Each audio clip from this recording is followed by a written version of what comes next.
ça va changer quand même pas mal de choses. Oui, c'est très très intéressant. Oui, à très bientôt.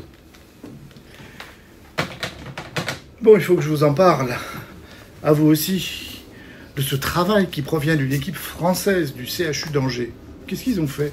Ils viennent de montrer, de publier aussi, qu'une supplémentation à forte dose de vitamine D dans les premiers jours d'une infection par la Covid-19 diminue la mortalité, et pas qu'un peu. Elle la diminue de 50%. Cela va, à l'évidence, avoir des conséquences sur les propositions que l'on peut faire pour maintenir des taux normaux de vitamine D, étant entendu que 3/4 de la population en France, 3/4, a une insuffisance en vitamine D. Les auteurs ont choisi 2 modes de supplémentation par la vitamine D, et cela de façon indépendante des taux initiaux. Ils ne s'en sont pas préoccupés. Cette vitamine D a été prise en une seule prise unique dans les 72 heures après le diagnostic d'infection par la Covid-19, après PCR. Parmi les plus de 65 ans qui avaient des critères de fragilité, soit des maladies chroniques, soit être très âgés. Après tirage au sort, un groupe a reçu une forte dose par la bouche de vitamine D, soit 400 000 unités. Et l'autre groupe a reçu des valeurs, des doses plus usuelles, 50 000 unités en une fois. Les patients ont ensuite été suivis avec un critère de jugement qui était la survie. C'est un critère robuste parce que sur les diagnostics, on peut discuter, on peut ne pas être d'accord, mais sur la mortalité, on est mort, on est vivant, on n'est pas les deux. Cette mortalité a été analysée donc au 14e et au 28e jour. Ceux qui avaient absorbé la forte dose, 400 000 unités de vitamine D par rapport aux autres, avaient une mortalité 2 fois inférieure, 6% contre 11% pour ceux qui avaient pris que 50 000 unités. Malheureusement, cet effet protecteur disparaît après un mois. Cet essai est très intéressant car il démontre clairement qu'une forte dose de vitamine D, absorbée péros par la bouche, est bien supportée.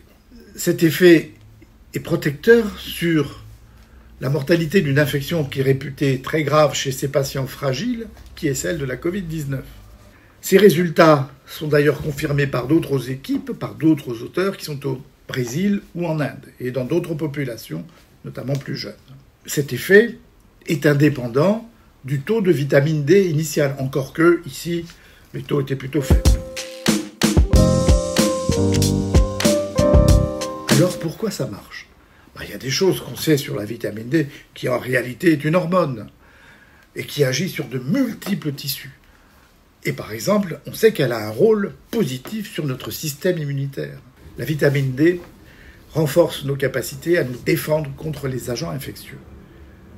2 grands phénomènes. Le premier, c'est qu'elle favorise la production de substances antimicrobiennes. Et le second, c'est qu'elle a un effet anti-inflammatoire. Elle favorise en effet la production de petites hormones que l'on appelle des cytokines. Quel est le rapport?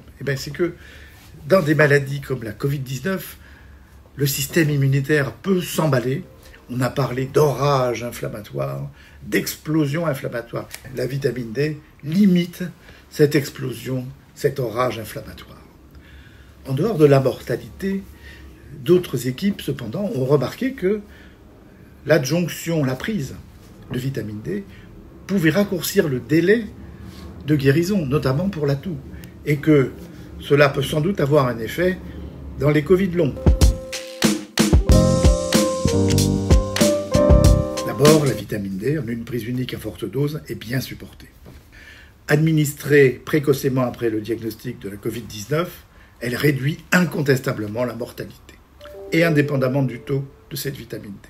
Elle a probablement ici plus un effet de médicament, entre guillemets, qu'un effet correction de la carence. Encore qu'il y a sûrement les deux.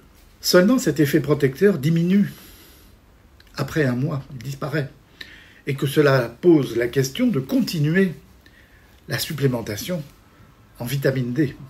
Comme l'insuffisance en vitamine D est particulièrement fréquente en France, se pose la question de maintenir des taux normaux de vitamine D dans la population française. Et cela pose aussi la question des meilleurs moyens pour y parvenir. Alors, que vaut-il mieux faire? S'exposer au soleil, avoir une alimentation riche en vitamine D ou prendre des ampoules? Ceci, c'est une autre histoire, mais on va y répondre très prochainement. Alors à bientôt.